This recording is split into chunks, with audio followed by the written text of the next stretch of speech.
Well, it's good to get together and have a discussion about resolution together. Yes. I trained, it must be nearly 3 years ago now. When did you complete your training? Earlier this year, in July. How are you finding it? Good. Very good. Yeah. Yeah. Very. It's quite different from any other style of working, I found. I remember when I did the training, I wasn't really sure who it would appeal to. Turns out it appeals to lots of clients. And this is now probably accounts for the majority of the work that I'm doing. And it's really quite a departure from how we're used to working, but I think one that's proving to be really beneficial for clients. It's never an easy thing to do, is it, for anybody to go through this? No. But I think lots of clients have recognised the differences. What do you think are the biggest differences between a resolution together case and a more traditional style? I think it cuts out a lot of the animosity, all the potential animosity there that can arise, and because you've got two people essentially working together with the help of us, and I think that can cut down on lots of potential disagreements and difficulties. And it's really helpful because everybody feels as though they're working together as a team, really, whilst taking into account how each person feels and what they may want to achieve. I think there's a real kind of almost a collaborative way of working together. There's definitely a big element of collaboration, isn't there? Because they've both got to really want to find a consensual way forwards on things. I think one of the most interesting things that I found is that it's a big difference in the way that I work, but a much nicer difference. I'm still giving advice. I'm still helping clients collate all the right information and all the right documents. I'm still considering the law, and I'm still giving advice on the law, but I don't have to do it in a strategic, aggressive, offensive or defensive way, but I can actually just give clients the information that they really need in a much more neutral way, so that they can understand what the issues are, they can understand the law, how the law applies to them in their circumstances, and enable them to make decisions that they both feel are comfortable. And one of the great things is I don't have to make the decisions. I'm not a judge, I'm not there to impose outcomes. I'm there to give them all the information and the tools that they need to be able to do that. I think that can feel quite empowering for people as well, because it's such an uncertain time if you're going through a separation or divorce proceedings, and it's a level of empowerment really to think, okay, we can work together, we need some guidance here and there, middle steer here and there, but it's actually a very good focus on having that common ground, finding that common ground, working on that, building on it, ironing out any differences, and actually paves the way for potentially a good relationship moving forward, particularly for her children, of course. No, I totally agree with that. It's really important. And it's interesting that it appeals to quite a broad mix of clients. Some people come in kind of knowing what they want to do, what they want to achieve. And being able to help them turn their common objectives, their common aspirations into something concrete and legal. Obtaining the court orders that they need to then putting it all into effect. Some people don't really know what they want, other than the fact that they know they want something that's fair. And it's more of a detailed exercise in terms of getting the disclosure together. But you know what, it's a process that I think works for lots of people in lots of different scenarios. And I think as these things tend to go, I think people appreciate this process, this style of working more than perhaps they would do in others. For most people, their appreciation of going to court has been exhausted long before the court case has come to an end. Resolution together is much quicker. I think it's less painful for clients. It's less intrusive. It is less rule specific. Clients set their own pace, their own agenda, their own timetable, and they can go at the speed that works for them, rather than having to be heavily, and it is very heavy regulation if you're in court with a timetable set by the court, which I think makes life really stressful for people and incurs a huge amount of cost. I think the other thing that I think clients are finding particularly helpful is just having the voice of one lawyer. Because, dare we say it, sometimes it can be the voices of lawyers who can make things more complicated. It's totally understandable as to why. In the traditional lawyer setting, each lawyer must act in the best interests of their individual client. And because we have such a grey discretionary law, each lawyer's interpretation of what the law says would be the best outcome for a client just immediately sets them up for some kind of conflict, or at least not being able to see eye to eye.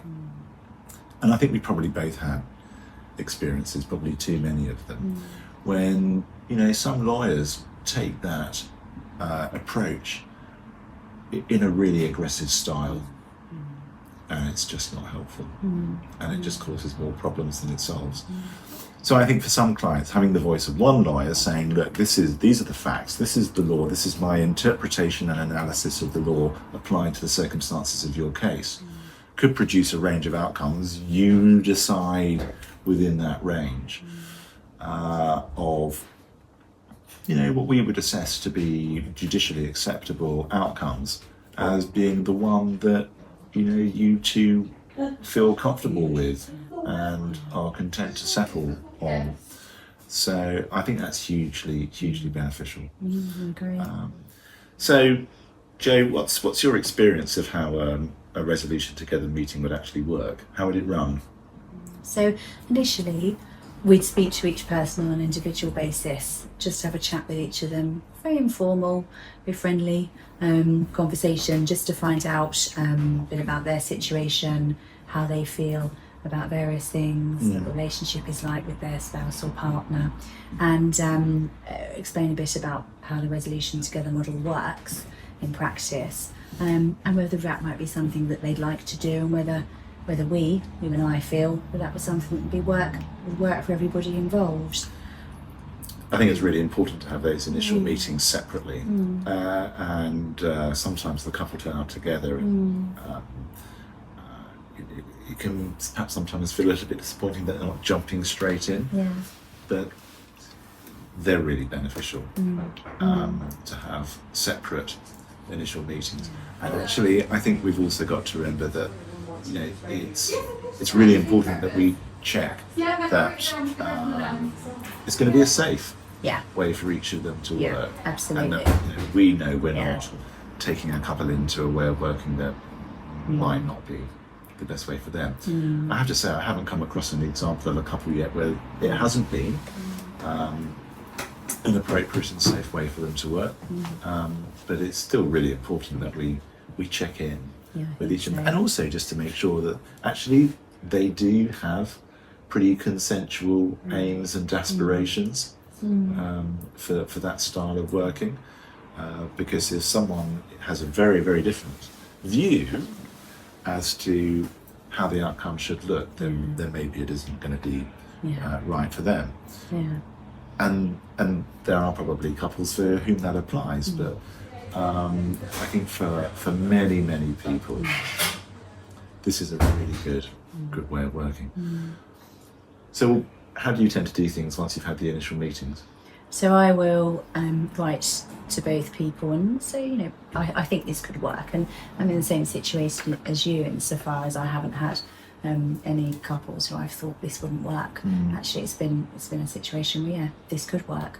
there are differences in between those circumstances, of course, but on the whole, I think, that this could work. So Yeah. I would let them both know after speaking with them initially. Yeah. Send some information, of course, and if they both want to proceed, then we would go ahead and set up a meeting between the three of us. Yeah.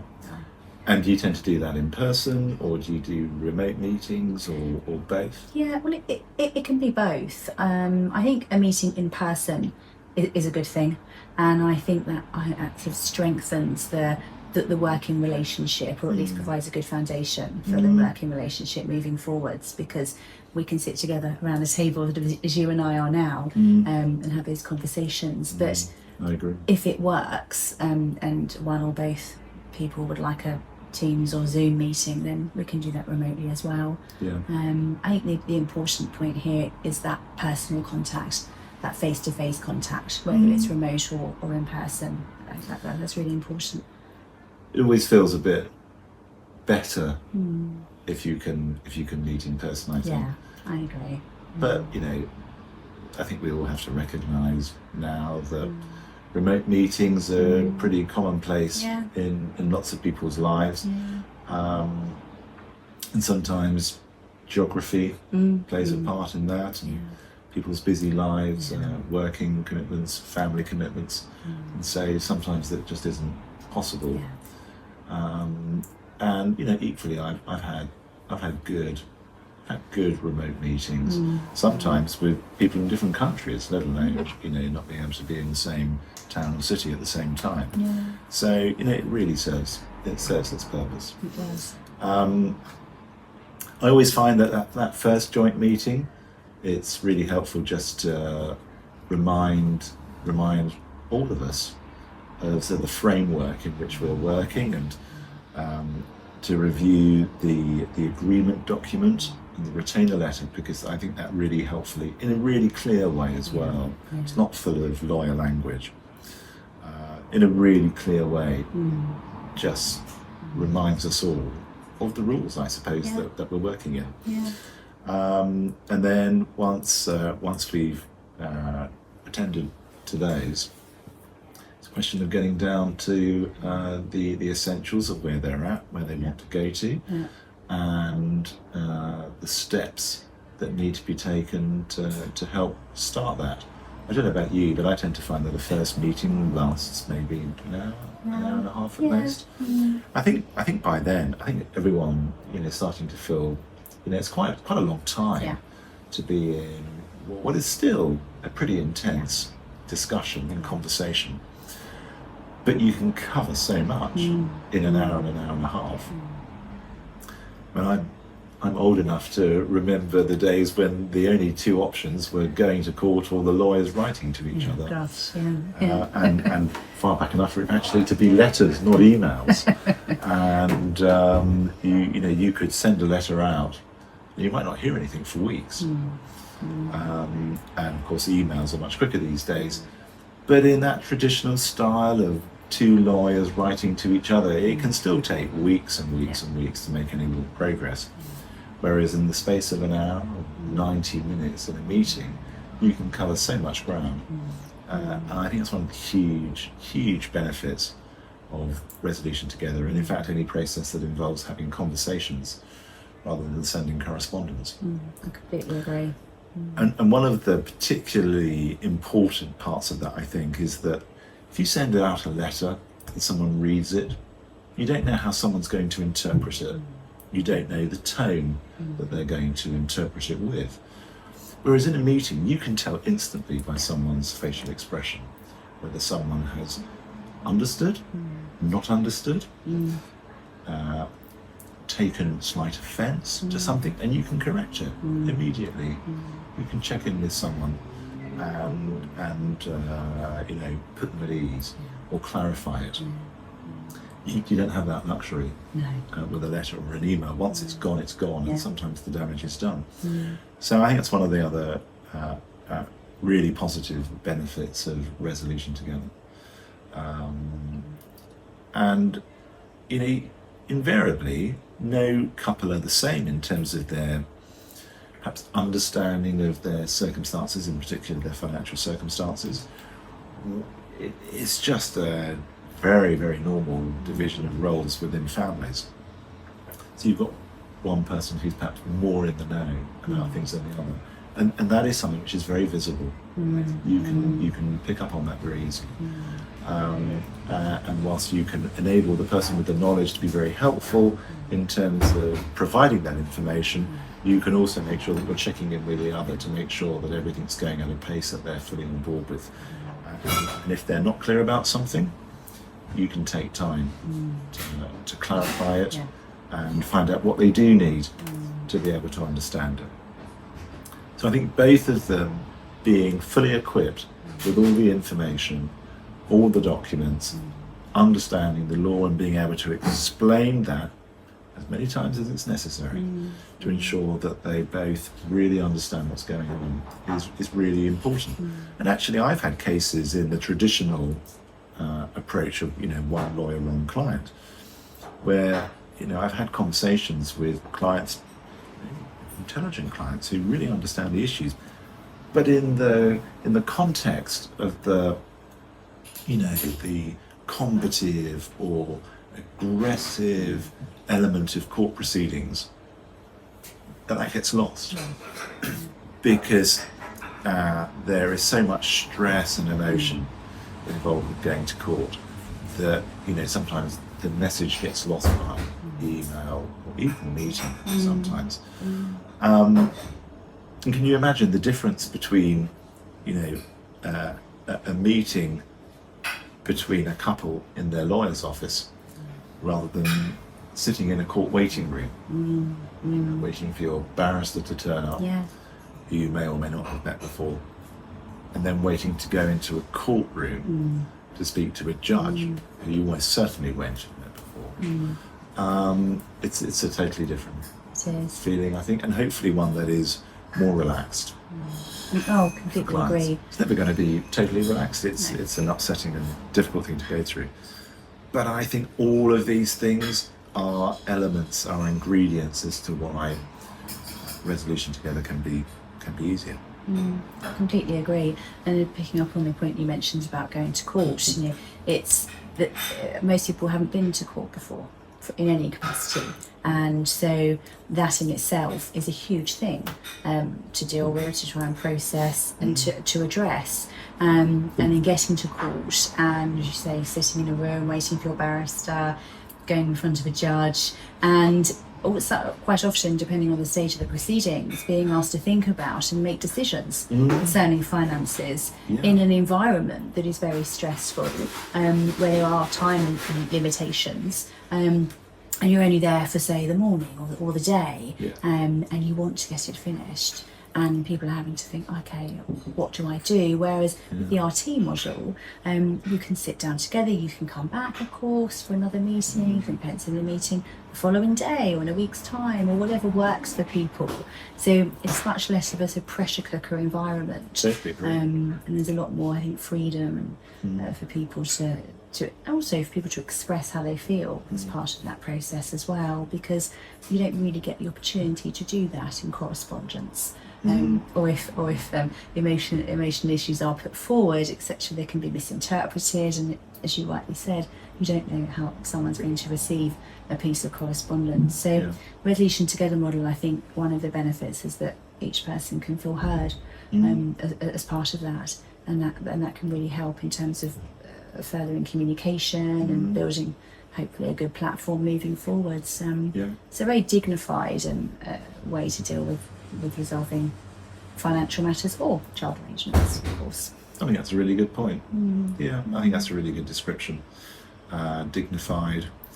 I think clients are much more in control in a resolution together case. They make the decisions.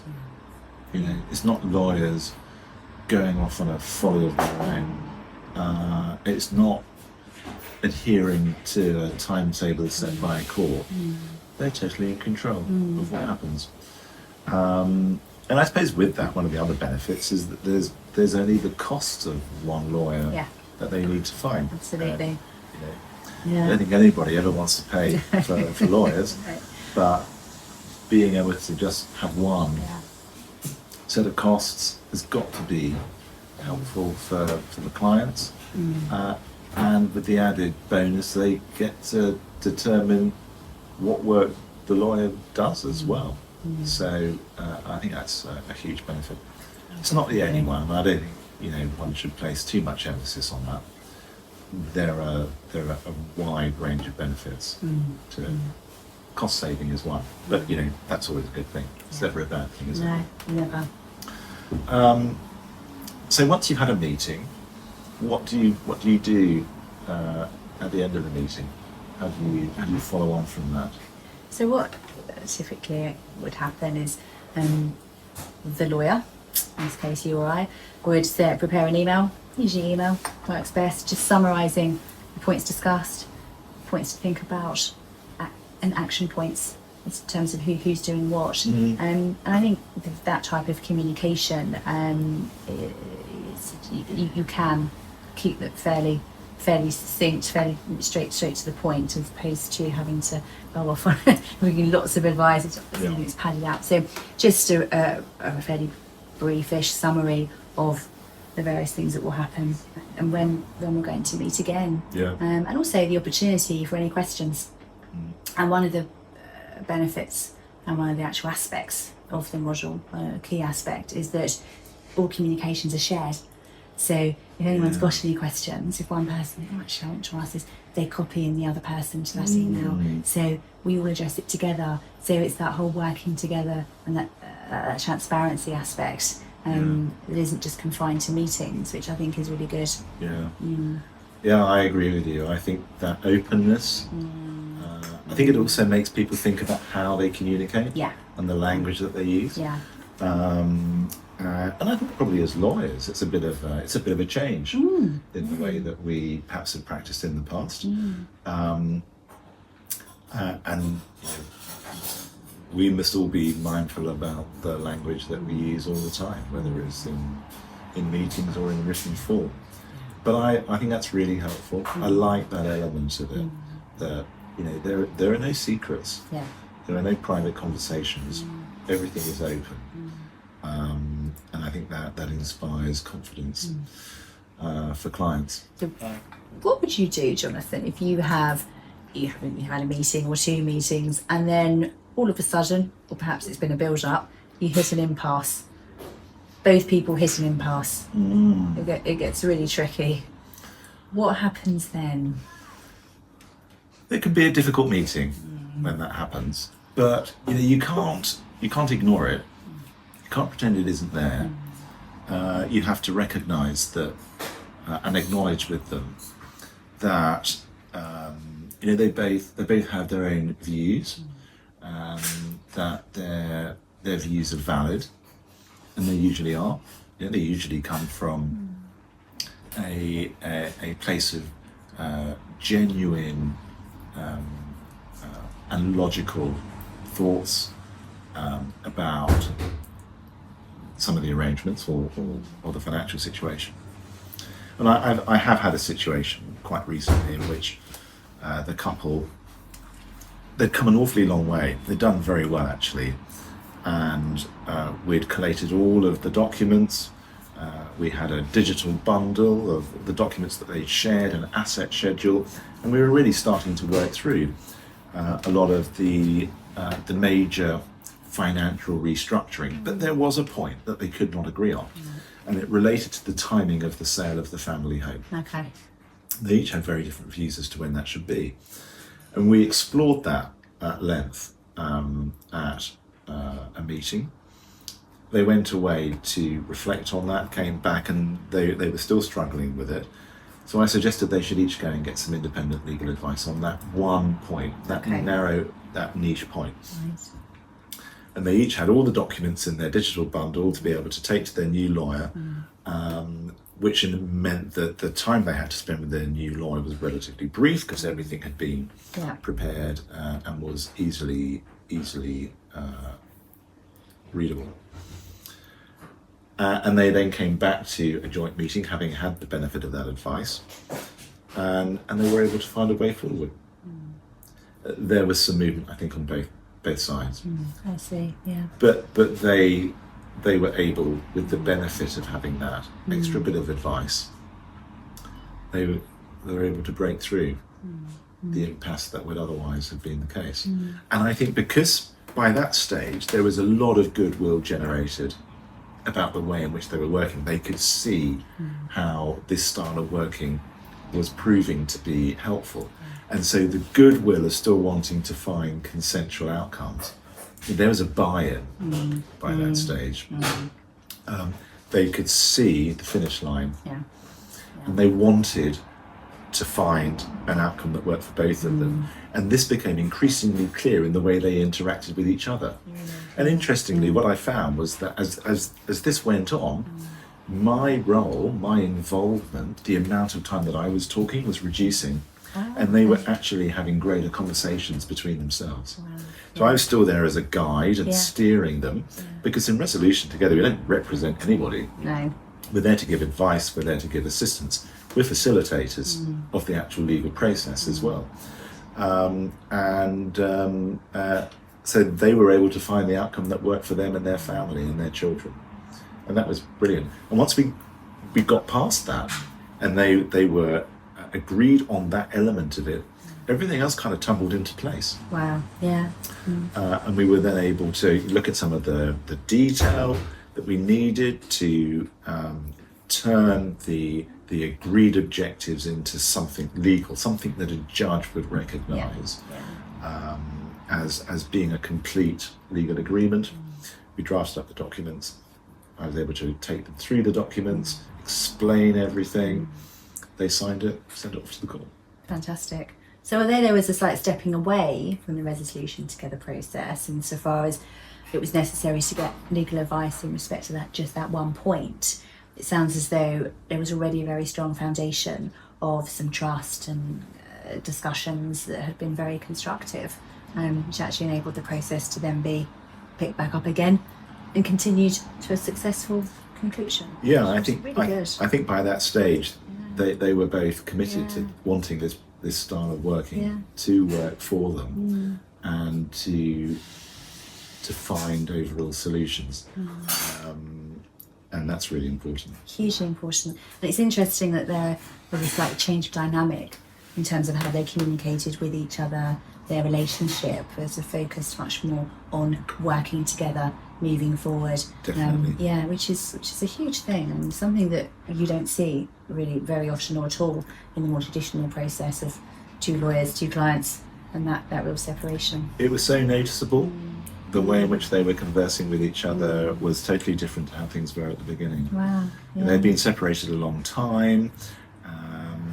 At the beginning it was still obvious, and sometimes came into the discussions in the meetings, that there was still some bitterness, some resentment, some anger, I dare say, as to why they were where they were in their lives.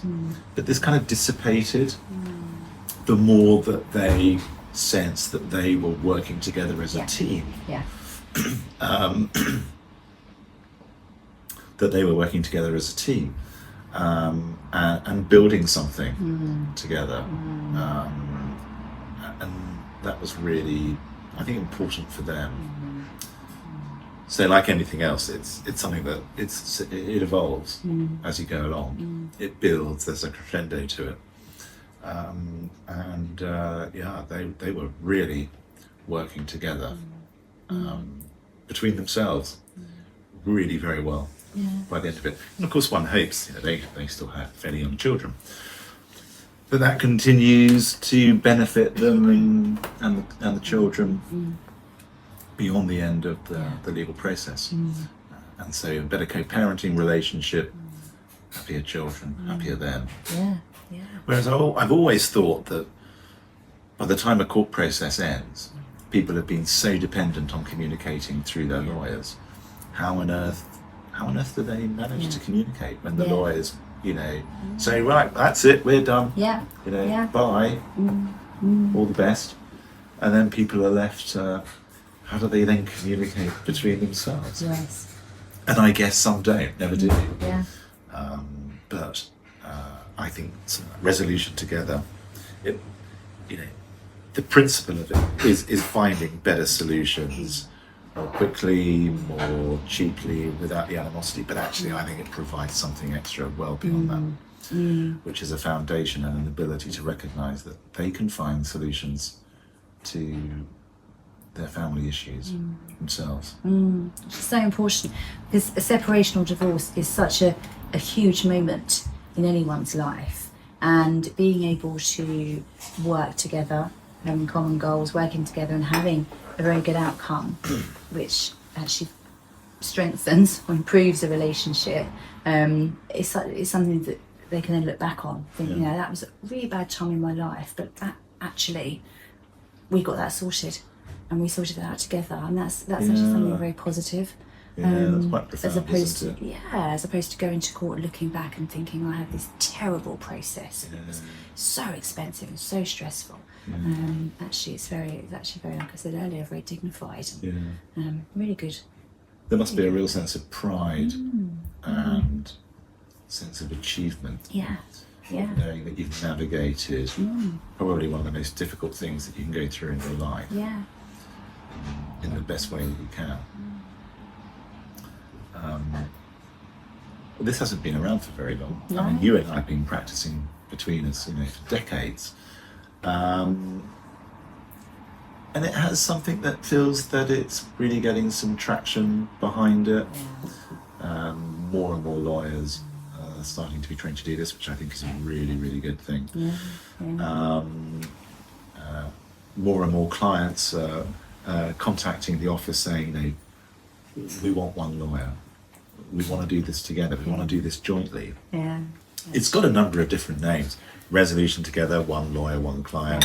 There are probably others. It's the same concept. We just want to sit down with one person and work things out in a constructive way.